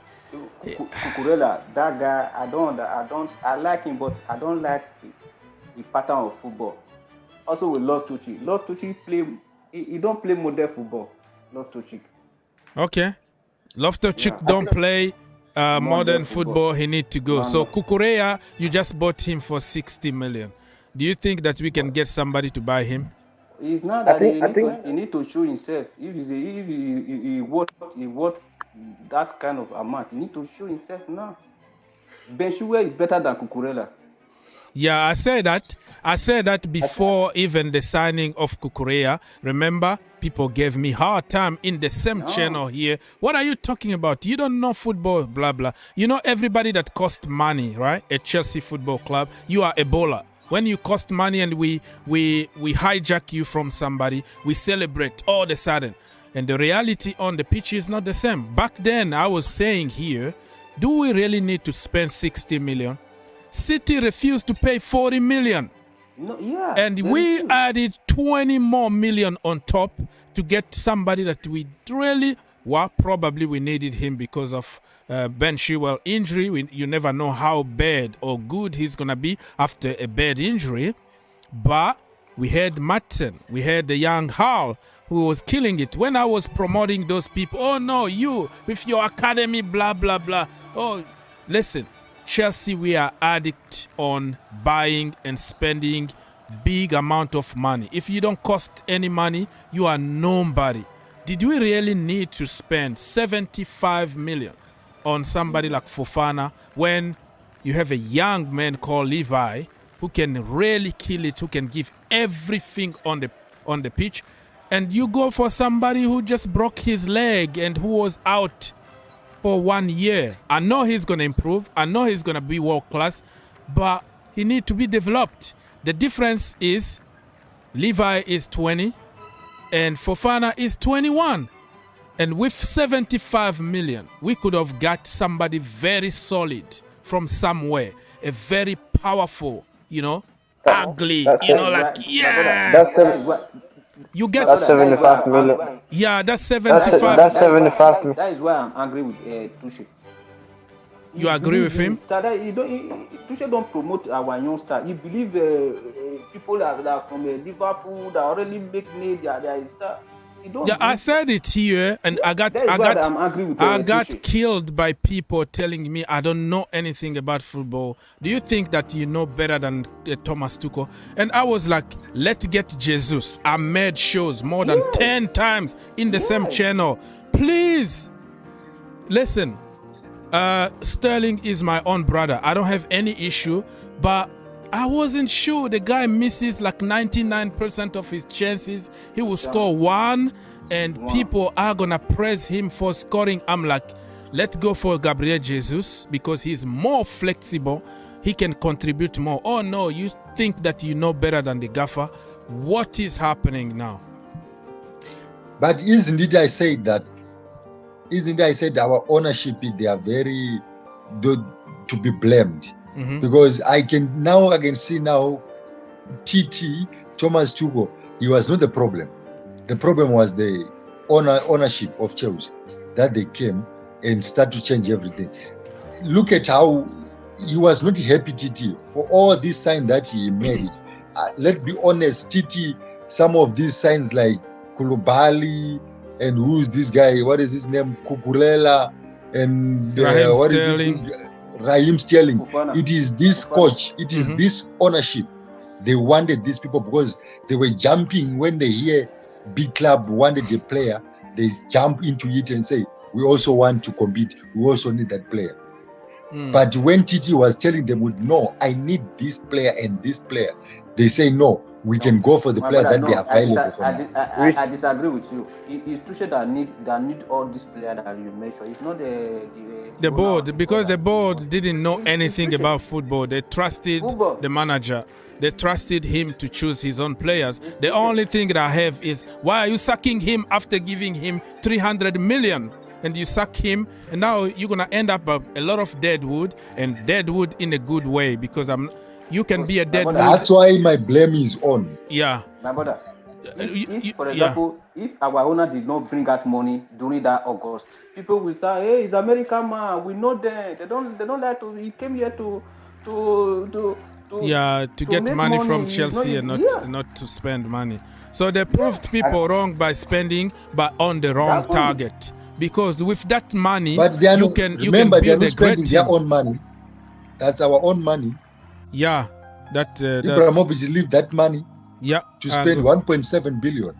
So it's not their money. Yeah, so they are doing wrong thing with that our money. So they are being, like chickies out there and be like they are billionaires, but they are spending our Ibrahimovic money. So they must not do that shit again. Especially January, they must fix this problem once and all. Yeah, players they are willing to leave. They must leave. And I don't know why people you are not talking about Pulisic. What Pulisic is he bringing in our club? I don't know why they let that small boy to leave that club of ours. Last summer. Are you talking about Bill Gilmore or something? Pulisic, not Bill Gilmore. Oh, why they didn't why they didn't let him go? That is your question? Okay. Why I have a question. They keep that man. I have a question. But do you think that Pulisic was the worst on that pitch? Because he showed a lot of energy. He's playing better than Pulisic was not the worst. He's playing better than Raheem Sterling. What is he doing? Well, at least he's showing something. No, guys. To run with the boy and lose the boy at the end of the time is not. We are talking about midfield. Can I say something? My brother, for example, when you Ali, you want to say something? If they put you in striker, you can score. If you have a good midfield that can bring the ball to the problem, that is a good point. The problem is not just like one individual, but at least the Pulisic is providing something. Do you think if we have a very good midfield who can provide assist, who can put through balls for Pulisic to fight, who can find some assist, who can at least shoot? Because when you shoot the damn ball, my brother, anything can happen. A deflection, a yellow card in the box, something, you can get a penalty, you can get lucky, something can happen. We don't shoot. The midfielders don't put through balls. So it's like everybody else. No, be only that the midfielder Jorginho can't shoot. cannot even play long passes. Jorginho cannot even play long passes. Jorginho cannot even play long passes.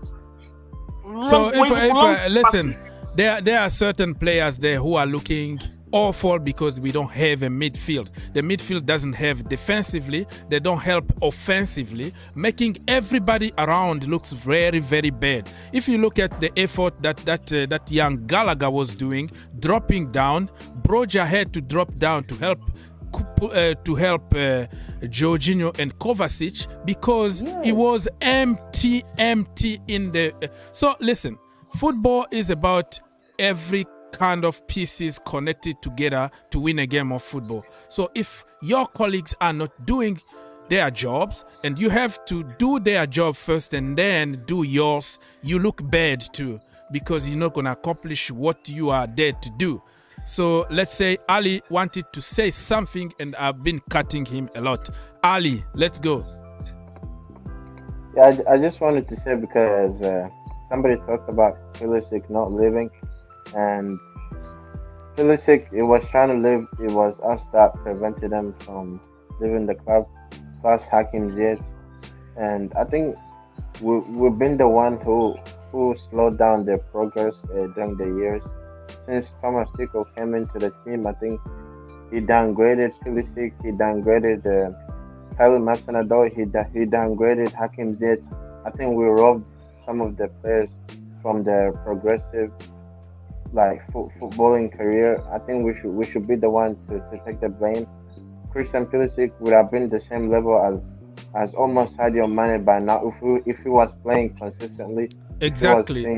I think we really killed somebody like Pulisic. If he played for like Klopp and was given time to make mistakes and learn and develop, I think he was going to be in another level. That is a good point that people don't really get it. They don't understand that. It's always, okay, if you are given a chance for 5 minutes, you have to create miracle and save everybody. When you are coming off the bench, you are not the same person. You are frustrated for not playing. And when you get there, it might take you 10 minutes even to feel, you know, the feelings of the ball and everything that's going on. So before you know it, the game is already over and people start getting on you. If you played football in any kind of level, you will understand that. But there are so many experts online who never played even outside because we play video games and we think that everything needs to be perfect immediately. No. It's a build-up. You have to build your confidence, and when it's a process to get into that level of confidence of scoring goals. When you're coming off the bench and you want to impress people immediately, you don't even you shoot from every angle just to try to score so you can make a point. And if you play that way, you're not gonna score because you're gonna be panicking and making the wrong decisions. All right. But let's be honest. Let's be honest on Pulisic. How many games that he played? He played well under what is it? Lampard. Is it Lampard? Since there, he never performed. He started to very do good things question. like, now the question for you But is how many? Listen. How many games have we played since You Lampard are not is playing gone? the guy in normal week. You are That's playing the the guy at problem. back wing. That's You are not why. playing at- Yeah. you How playing at many back wing. games you How play many him plays from did he his play, natural position, and how many games he even started? You play him as a wing back in the wrong system where we have to depend on, you know, cross and hop from instruction from the manager. Did you see what he said against Real Madrid? The manager told him, no, don't go there. He followed his instinct. He scored against Real Madrid for the year that we won the Champions League. So that tells you that everybody in that team, you know, attackers were not allowed to cook. Now we have apparently a manager that allow people to play football and will play people from their natural position. He's not doing the same. He's not picked. So what do you expect from somebody who is on the bench all the time? Yes. I think when Thomas Tuchel was here, right? I think he were the players that he didn't like or the players that he wanted them to go. I think he was trying to put them like in a difficult position so that people can call them average and then they'll leave. Yeah, so they can leave. Yeah, they were set to failure. Yeah. He was trying to make them the victims of the system. Yeah, that's the problem. Everybody could say, and I was happy that now people say that this guy can develop people. He can play people in their natural position, and we're gonna see people based on merit and not based on names. That was my hope. But all of a sudden, Raheem Sterling is played based on his name, his passport, or whatever cost. Whatever money we paid for him.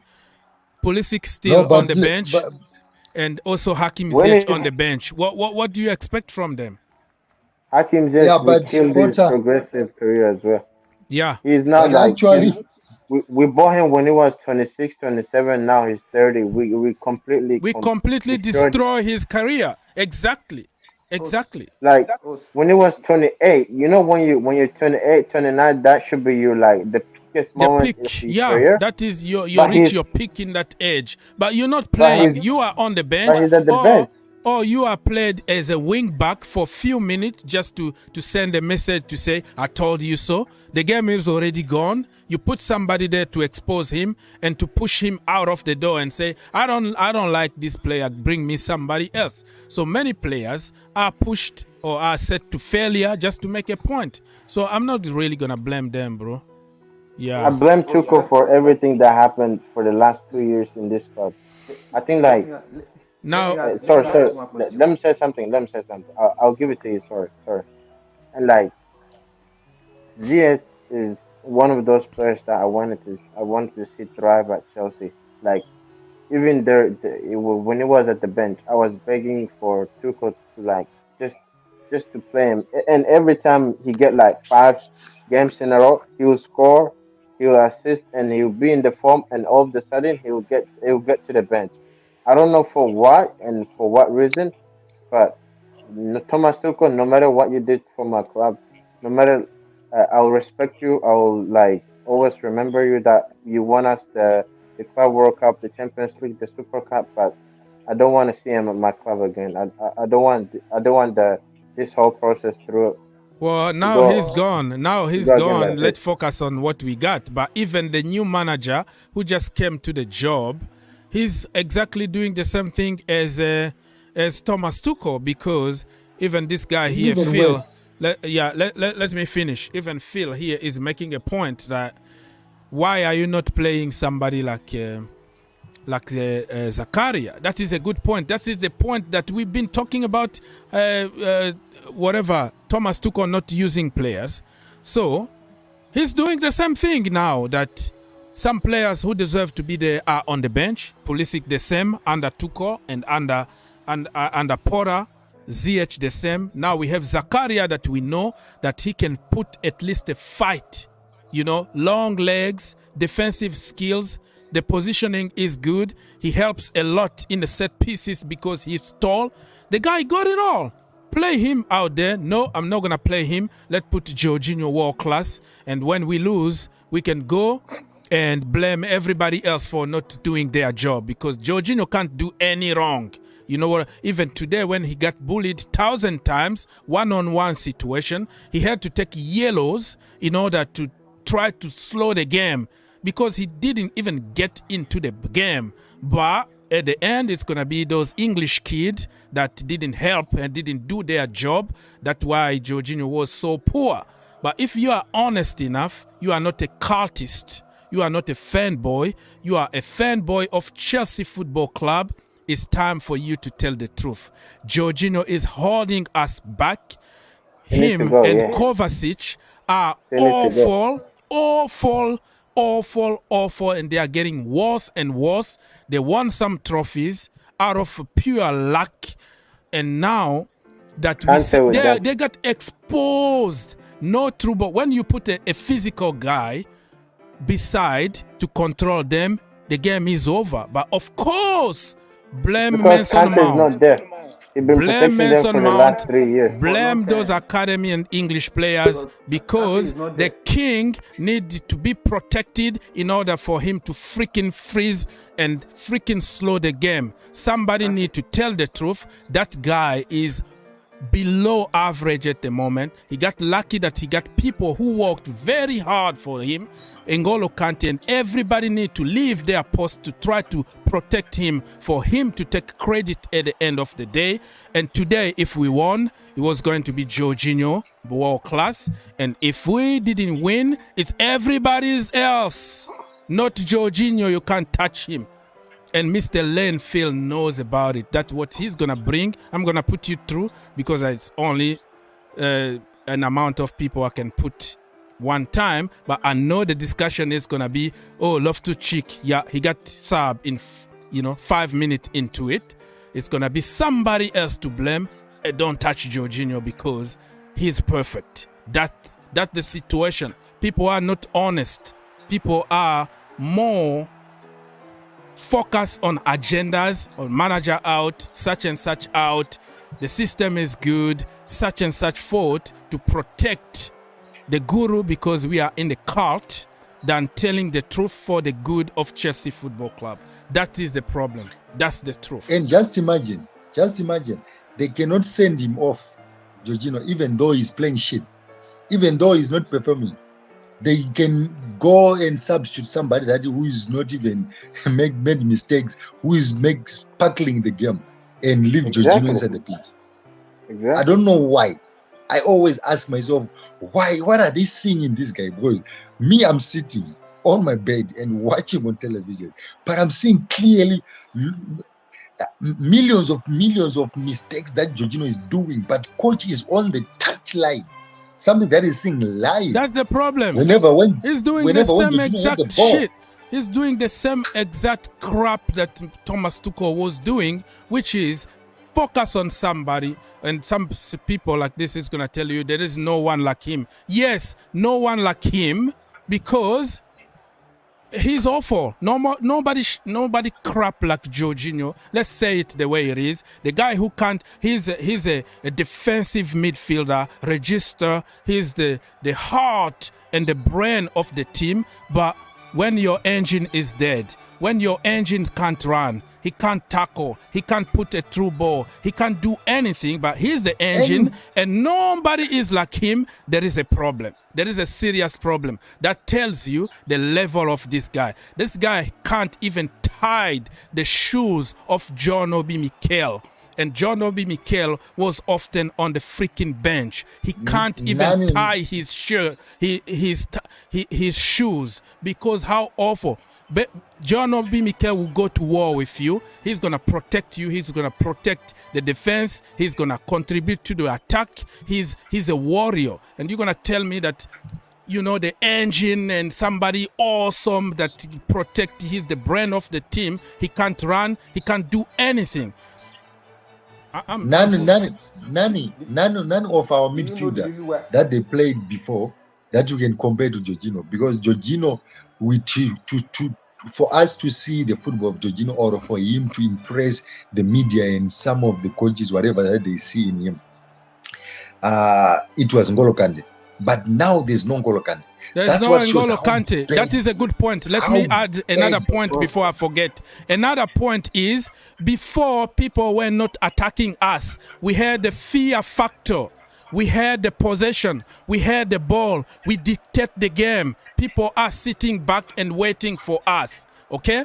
And now they just figured out that there is nothing here. We can't sit back because if we put a little bit of pressure in the midfield, we're going to bully Jorginho. We're going to bully Kovacic. There is nothing. So now every single team, including the so-called small teams, they are attacking us and that's exposing Jorginho. So every game that is in our hand, people are waiting for us. Jorginho had a lot of time on the ball to cycle. Oh, he's recycling. He controlled the tempo. What the freaking heck is that? You control the tempo to do what? We want you to put through balls. We want you to assist. We want you to fight. Put a freaking tackle. Help us defensively. We are under siege. We want you. How many times he got bullied today? And you're going to see people like Phil today is going to say, oh, he's going to bring Gallagher in. He's going to bring Mount in just so he can take attention from the real problem. It was one-on-one.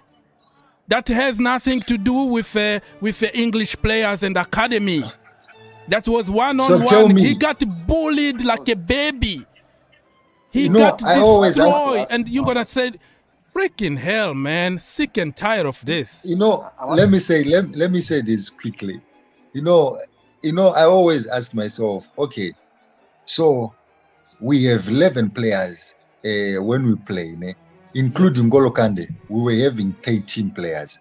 But with Jorginho, we are 9. We are 9, players. Exactly. We are 9. He doesn't give any freaking thing on the pitch. But, so Lynn, listen, Mr. Lynn, I have an answer. Somebody please check on your background is Mr. Steve, you have some background noise. Serious? Yeah. Let me try to. Probably you have another window open in the same computer. How is it? Is it okay? You hear some sound? Hello? Okay. Yeah, now it's better. So, why? So let me answer to this question. What is the output of Mason Mount? And because they have to leave their freaking post to protect Jorginho and protect Kovacic. That is the reason. So the output wasn't there because they have to work for 2 grown-up people that needed to be babysit You know, in the midfield, they were dropping even Gallagher, even Broja. Everybody needed to drop because it was hologram, empty. It's just like a bango, whatever it's called. It was empty, nobody there. So everybody tried to protect them, leaving their own post, so they look even worse by walking with average or below average midfield. We have to be honest and tell the freaking truth here, man. I am sick and tired of fanboys and cultists. Now it's time to love Chelsea Football Club and tell the truth. Instead of having some agendas because certain passport they can't do good, and certain passport they always do good. Jorginho today, if somebody has the courage to blame other people for those, oh my goodness, I don't want to get there, but let's go. Anybody jump, please, because I'm getting I so. think I think we won 2001 Champions League, 2021 Champions League. If you guys know the reason why we won that Champions League, because our midfield was so good. Kante was so good. Yes, was so good. But today, the two of them they are injured. They have problem. So you guys should forget about Jorginho. Jorginho supposed to be in Chelsea football, no. Yeah, so this guy here is asking me, I am a UK, I defend every Chelsea player. I don't like discrimination. So yeah, you can call me a UK player. I'm not even from UK, but I hate discrimination because my entire life, because of my color, I've been discriminated against. And when people bring discrimination toward other countries, I am not about it. I defend the young people from Nigeria, from Soweto, from everywhere, because we are all blues. I don't see the passport, but you can put me any label. I know you always bring the nationality, or just because you are from such country gives you the right to play. So you are clear on that's why you are blinded because of your agendas. But me, I'm not. I protect Jorginho here. How many times I protect him? That's what we got now. But in a game like this, he's not the guy. He can do good in a game that we dominate. We know that they're gonna sit back. He had all the time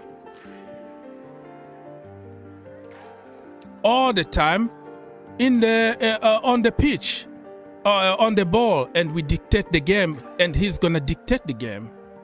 So I'm done, man. I'm done. This Chelsea. I think you know what? I think today Reece James, Chile, and Kante would have made the difference today. I think if we had those three players, I might say we would have won the game. I don't know about winning, but we might not lose this game today. We could have won. The last time I think Reece scored about 2 or 3 goals, and that 2 goals or so. We could have won. For example, maybe James is on that pitch today. Kante is on that pitch. We could have won. Yeah, I think it's them two left and right back. The CDM Kante is those left back and right back missing that we have to play like defensive. That defensive football means that we're not gonna have enough. How can you call somebody a defensive midfielder or a deep playmaker? How can you call somebody in that deep without having any defensive skill, without having any kind of pace or any defensive awareness? That is beyond me. Listen, you can be in that position if you are exceptional, if you are good and doing one thing, like Fabregas, right? Because Fabregas is pretty much like Jorginho, but the difference is Fabregas does things that nobody does and make him exceptional. And you will understand his defensive flaws. You're going to say, okay, he created a lot. He put a lot of through balls. He put the opposition under pressure immediately in their own box. But when it comes to Jorginho, he put you on the pressure, under pressure in our own box, in the edge. He's supposed to be a defensive midfielder that protect also the defense and also can rely the defense to the attack. You don't rely anybody because there is no through ball, there's no assist, there is no nothing, no vision. And then you put the defense under a lot of pressure because everybody need to protect you. So in that case, you are not exceptional on anything. So it's become difficult. If he was a Fabregas where you know that he's gonna just put those balls, he's gonna miss 1,000 times, but one time he's gonna just hit. So I think yeah. I think back in the summer, I think we should have gone for Nunes that went to Wolves. I think he might have been better player than Jorginho. At least he have pace, you know. Yeah. You have to be exceptional sometimes. If you are one-dimensional player like Jorginho, you have to be exceptional in what you do. If you are not exceptional and you're gonna rely on blaming everybody else, tell me really, you can't connect the defense and the attack. You can't defend and protect your back four or back three. You can't assist. You only score penalties and recycle the ball all the time. And people tell you, you don't have that profile at Chelsea. What is that? What that means? The end of the day, what is the point? It is what it is. People, we're going to close the show very, very soon here. We still have like 10 minutes to go. So people start giving your closing argument because I'm getting so mad about this one. And listen, I'm not going to blame Jorginho that much. I will blame the guy who is trusting Jorginho, who is putting him there, who is putting Kovacic in a match that you know you're going to get pressed from minute 1 until the last minute. Jorginho today, oh my goodness me. And this guy is telling me go watch the game again. That's what I do. I watch games. And I already recorded. I'm going to watch it again before I put my player ratings. So what are you telling me? Like, oh, he was awesome, but Gallagher and Mount were the problem. Wow. It tells you everything you want to know here. Okay, so... Yeah, Steven, what do you have to say, bro? Yeah. If you're going to buy, like, midfielders to replace Jorginho and Kovacic, who are you going for? To replace Jorginho, it needs to be somebody who do what they can't do. Somebody who can first of all shoot the damn freaking ball. Shoot! Okay, you have a good shot on you who can contribute at least to some goals, and also who can help defensively, who has the pace, who has everything. So it's a kind of. It's kind of. Do you have some in mind that you want Chelsea to buy? Well, for now, it's all over the place, man. You can go for Caicedo, you can go for Alvarez, you can go for many names being there. But what about Declan Rice? Yeah, Declan Rice is going to be a little bit expensive, and you know he's from the academy. His English is going to create another issue because we love to hate them, academy, English and stuff. The narrative is going to continue. Declan is a good shout. That's why I say that I don't know. I'm just throwing some names there. But Declan Rice, I would take him. But how much it's going to cost? Because I'm not going to spend 100 million again. Or Jude Bellingham. No. Jude Bellingham could be the guy. Jude Bellingham, it's understandable. You can spend some money on him. Huh? Who? We also need a winger. Right, winger. Yeah, a winger. So, we need a winger. Probably Kalim Hassanadoi coming back. Who's our natural right winger? Unless, like, we play Hakim Ziyech.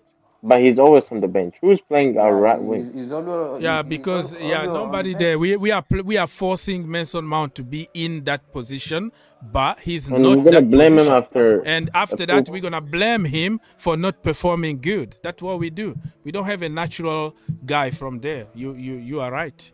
The natural guy is not played. So Okay. I don't know. I think we should just like. if we need a somebody like Leo, that guy from Portugal. He played in AC Milan. who? Leao, Yeah, Rafael Leao. But Rafael. we got players in his position though. Pulisic and Raheem is still in the left wingers.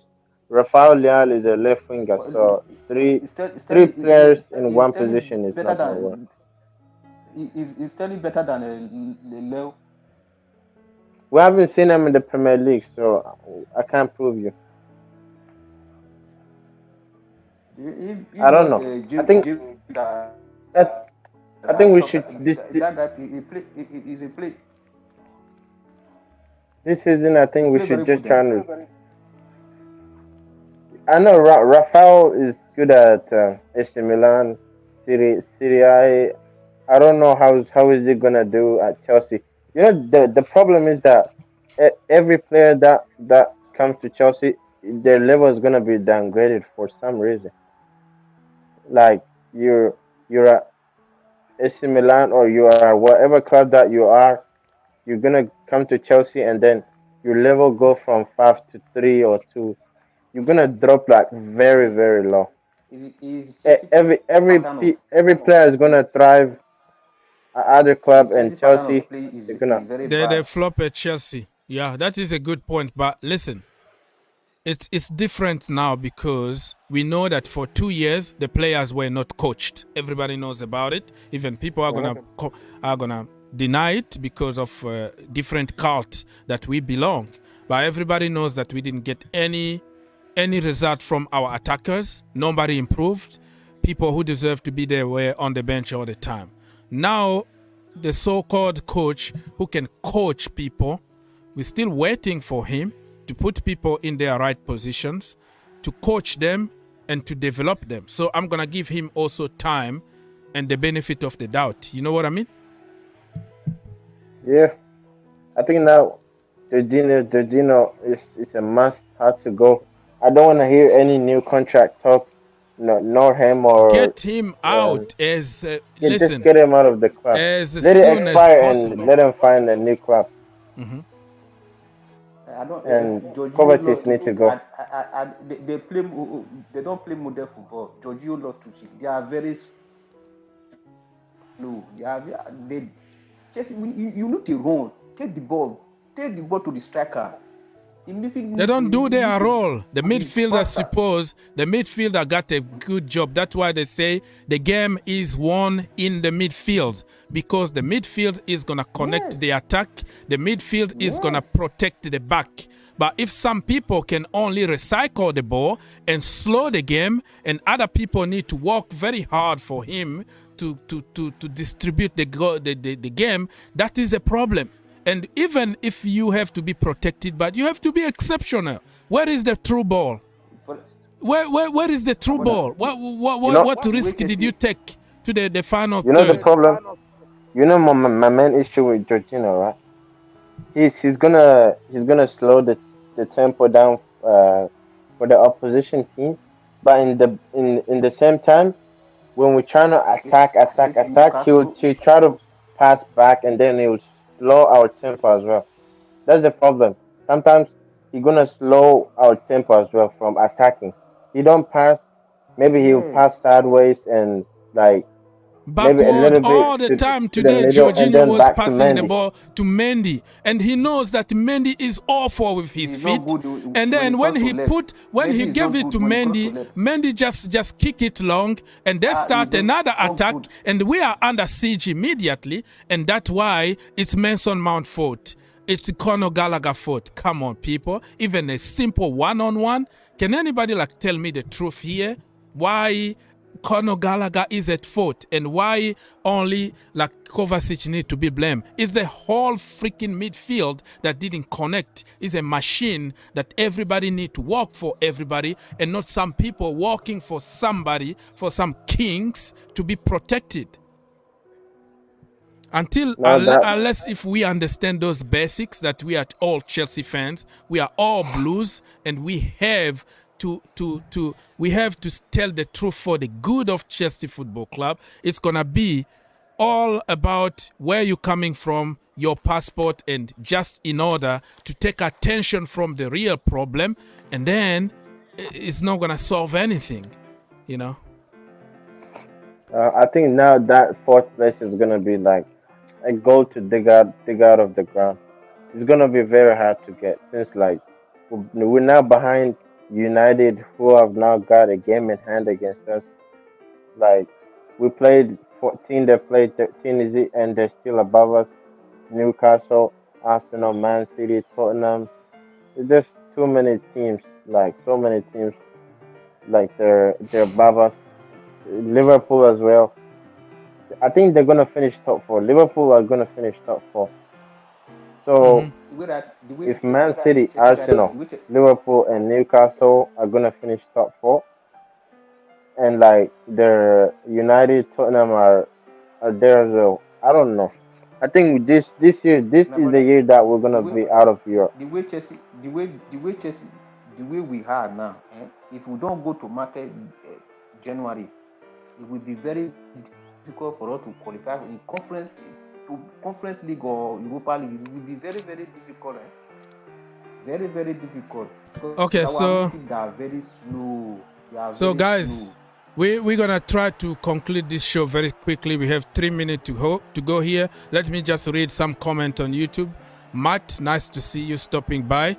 He said that you talked about double standard with players, but then you protect Mount. I didn't protect Mount in this one. I'm telling you how people can just turn attention on Mount instead of talking about the entire midfield that didn't really do their job. It was empty in the midfield, and that pushed attackers like Mason Mount or let's say Conor Gallagher or Broja to drop and try to do something in the midfield. That is simple common sense. It's not about protecting him. You will see even what I gave to Mount, 0 out of 10.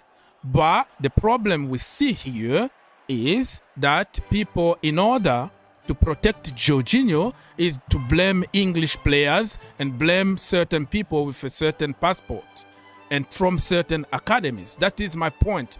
I always protect even Jorginho. I give him the benefit of the doubt. I said it, that Mason Mount was very poor, but it made him even poorer when you have to drop back because Jorginho and Kova been bullied in the midfield while we needed somebody with a lot of energy here to help us. We were under siege from minute 1. And for people who can't run, who can't put a tackle, who don't have any kind of energy, who always recycle the ball, that wasn't the game for Jorginho, and Kova was very poor too. And like I said, is a machine that work together. If your midfield is empty, there is nothing you can do about it unless if there is a miracle or unless if you have more quality that can create the difference. We don't have a Messi to make a difference. We don't have those, wow players that would take the game on their own and win you, just like Eden Hazard. But I didn't say that Mount was good. He was poor. But other people that played with him were bullied all the time. But for us to protect Jorginho or protect whoever, we're going to just bring another name in the conversation so we can just take attention. Oh, look at that. Because of that. Bro, how many one-on-one Jorginho lost today?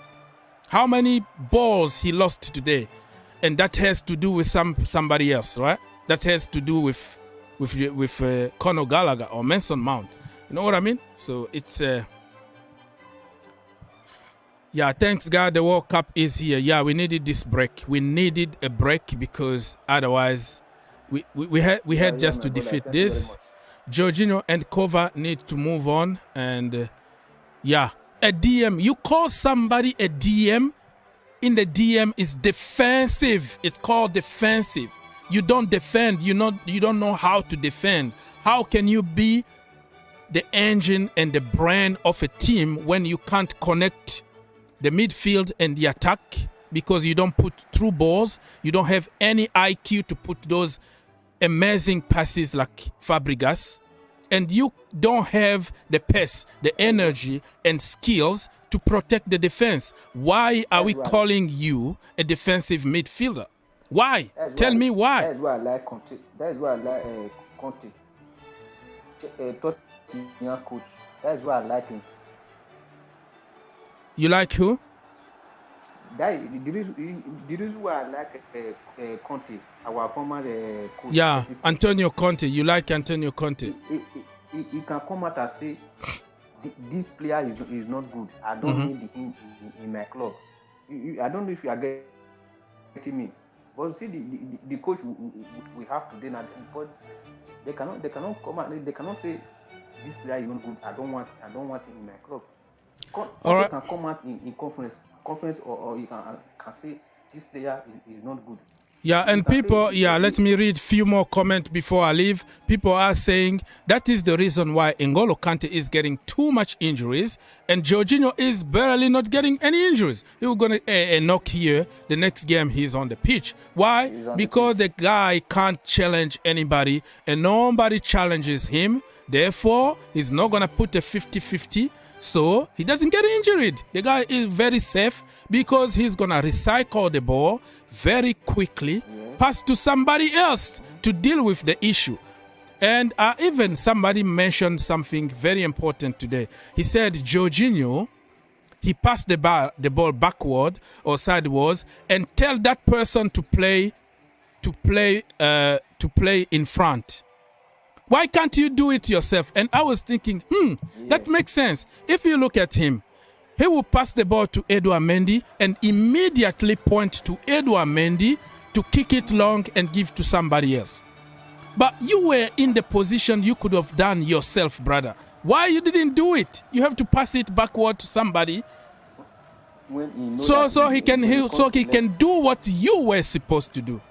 But nobody is talking about it because we have to point our fingers on those English players, those academy products. Smart. If we can learn how to support Chelsea Football Club without passport, it's going to be a good thing in the Chelsea community. We're going to tell the truth no matter what. But if we're going to stay in the cult of worshipping useless players and blaming other players who are poor because of something else, there is a problem here. Your midfield, if your midfield is not performing, the team is dead. So you're going to blame an attacker, you're going to blame Koulibaly, you're going to blame Thiago Silva, but you forget the most important, the engine of the team, which is the midfield.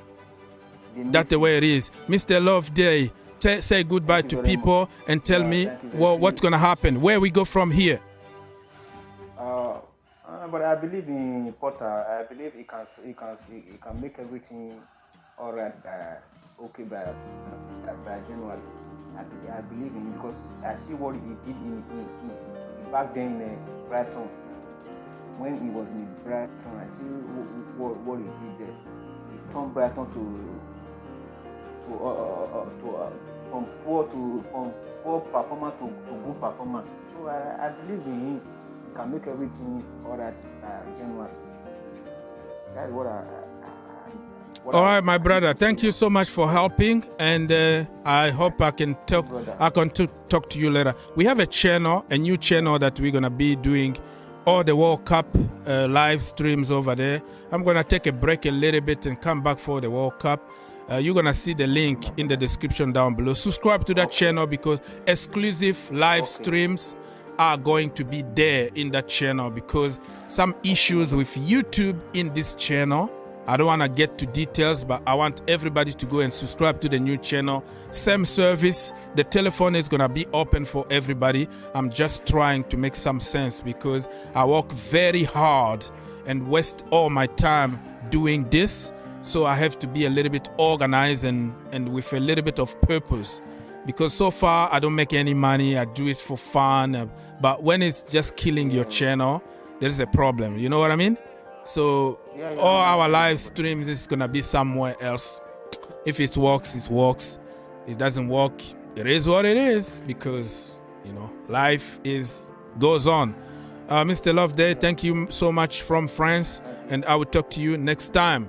People, let me read some comment here before I leave. Mr.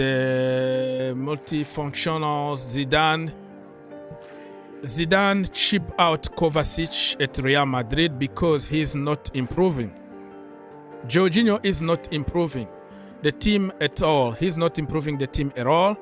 I thought the older you get, the experience you become, none is happening. Yeah, this is the truth.